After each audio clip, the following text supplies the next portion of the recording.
Every year, the IRS tweaks the rules that determine just how much income tax we're going to pay. And for the 2014 tax year, it's no different. ABC's Rebecca Jarvis explains what's new to your tax forms this year. The big kahuna, as far as tax law changes go, by far is the Affordable Care Act. People who don't have coverage are going to be paying penalties. People who received coverage through the exchange and a credit are going to have to reconcile the credit they received.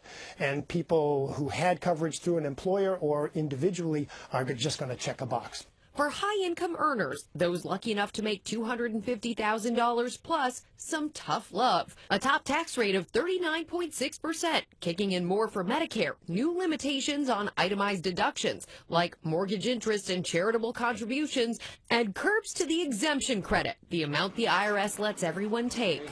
Though for most Americans, there's actually good news when it comes to that personal exemption. It's up $100 this year to $3,950.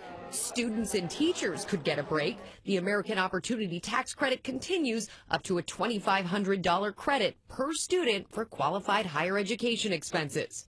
And educators can claim up to a $250 above-the-line deduction for items they've purchased for their classrooms.